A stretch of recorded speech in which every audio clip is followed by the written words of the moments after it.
বন্ধুরা, সামনেই আসছে দোল পূর্ণিমা, হোলি উৎসব। রঙের উৎসব হোলি এবছর আমাদের যেন আরো রঙিন করে দিয়ে যায়, সেই জন্যই সহজ ভাষা ধর্মকথার এই পর্বগুলোর উপস্থাপনা আমাদের দোল বা হোলি সিরিজ। বন্ধুরা, আজকের পর্বে আমরা জানবো হোলি বা দোলের পূর্ণিমার সময় নির্ঘণ্ট, কখন পূর্ণিমা শুরু হচ্ছে কখন শেষ হচ্ছে, তার সাথে সাথে জানবো এই দোল পূর্ণিমায় অর্থাৎ ইংরেজি 2024 বাংলার 1430-এর যে দোল পূর্ণিমা বা হোলি উৎসব আসছে, সেই দিন আমরা রাশি অনুযায়ী যে আমাদের যে রাশি আছে বা লগ্ন আছে, রাশি অর্থাৎ চন্দ্র রাশি বা লগ্ন রাশি বা নাম রাশি অর্থাৎ রাশি অনুযায়ী যার যে রাশি আছে সেই অনুযায়ী আমরা কি রং ব্যবহার করব আমাদের জীবনকে আরো বেশি রঙিন করার জন্য এবং আমাদের জীবনের বিভিন্ন রকম সম্ভাবনাগুলোকে আরো উজ্জ্বল করে তোলার জন্য। বন্ধুরা, আমি আচার্য ঋত্বিক চক্রবর্তী, সহজ ভাষা ধর্মকথা এই নতুন পর্বে আপনাদের সকলকে জানাই সুস্বাগতম। বন্ধুরা, সহজ ভাষা ধর্মকথায় আমরা প্রতিনিয়তই জটিল সমস্যার বিভিন্ন রকম শাস্ত্রীয় সহজ সমাধান তুলে ধরার চেষ্টা করে আসছি। যদি আপনারা সেই পর্বগুলো দেখতে চান এবং আগামী পর্বের ভিডিও নোটিফিকেশনগুলো আপনারা পেতে চান, তাহলে অবশ্যই সহজ ভাষা ধর্মকথাকে সাবস্ক্রাইব করে পাশে থাকা বেল বাটনটা অবশ্যই ক্লিক করে দিন, যাতে পরবর্তী ভিডিও নোটিফিকেশনগুলো আর মিস না হয়ে যায়। বন্ধুরা, চলে আসছি প্রথমে ইংরেজি 2024 বাংলা 1430 বঙ্গাব্দের দোল পূর্ণিমার সময় নির্ঘণ্টে। পূর্ণিমা তিথিটি শুরু হচ্ছে 10ই চৈত্র 1430 বঙ্গাব্দ, ইংরেজি 24শে মার্চ 2024 রবিবার দিন দিবা 9টা 43 মিনিট থেকে এবং থাকবে 11ই চৈত্র 1430 ইংরেজির 25শে মার্চ 2024 সোমবার দিন দিবা 11টা 48 মিনিট পর্যন্ত। বন্ধুরা, চলুন এবার দেখে নিই রাশি অনুযায়ী আমাদের কার কোন রং ব্যবহার করা উচিত এবং অবশ্যই এদিন কোন দেবতার চরণে আমাদের রং দিতে হবে। তার আগে বন্ধুরা একবার মনে করিয়ে দিই, এই দোল পূর্ণিমার দিন আপনাদের অবশ্যই রং খেলা উচিত এবং যদি কেউ আপনাদের রং দিতে আসে, কাউকে নিষেধ করা কিন্তু উচিত না। বড়দের পায়ে অবশ্যই আবির দিয়ে দিনটি শুরু করবেন।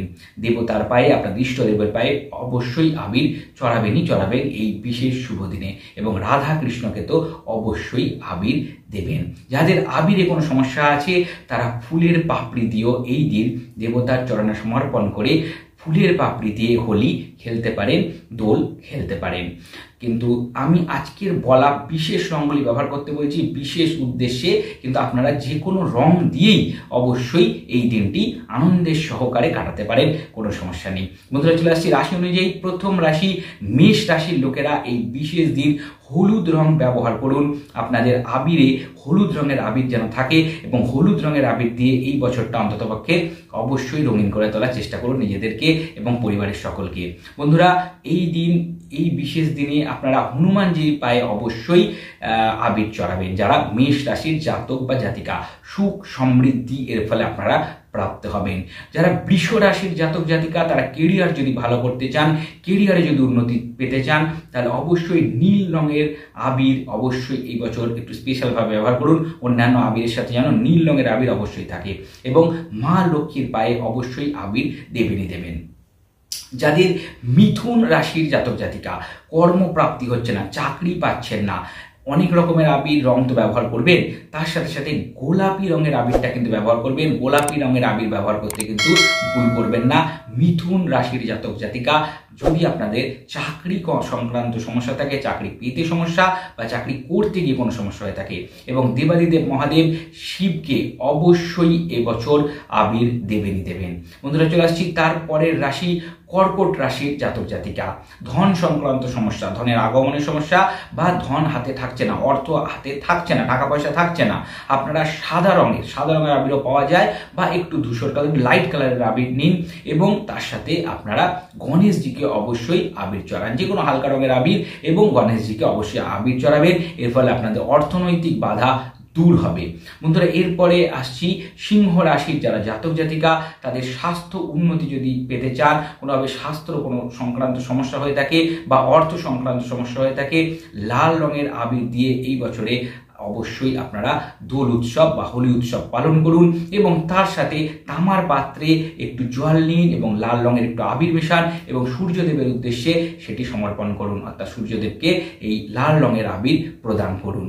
বন্ধুরা, কন্যা রাশির যারা জাতক জাতিকা তাদের মাথার দুশ্চিন্তা, যাবতীয় ক্ষেত্রে দুশ্চিন্তা দূর হবে যদি তারা সবুজ রঙের আবির দিয়ে এই বছর হোলি উৎসব বা দোল উৎসব পালন করেন এবং তার সাথে কার্তিকেয়কে দেবসেনাপতি কার্তিকেয়র চরণে একটুখানি সবুজ রঙের আবির দিয়ে আসতে পারেন। বন্ধুরা, এরপরে রাশি বৃশ্চিক রাশির জাতক জাতিকা। মানসিক ক্লেশ, দুঃখ, মানসিক হতাশা, নৈরাশ্যতা পিছু ছাড়বে আপনাদের এই বছরই যদি আপনারা বেগুনি রঙের আবির ব্যবহার করে এই বছরের দোল উৎসব পালন করেন এবং তার সাথে লক্ষ্মী এবং বিষ্ণু, মা লক্ষ্মী এবং বিষ্ণু বা নারায়ণের উদ্দেশ্যে এই বছর অবশ্যই পার্পল রঙের আবির বা বেগুনি রঙের আবির আপনারা দিয়ে আসুন। বাড়ি থাকলে বাড়ির ফটোতেও দিতে পারেন।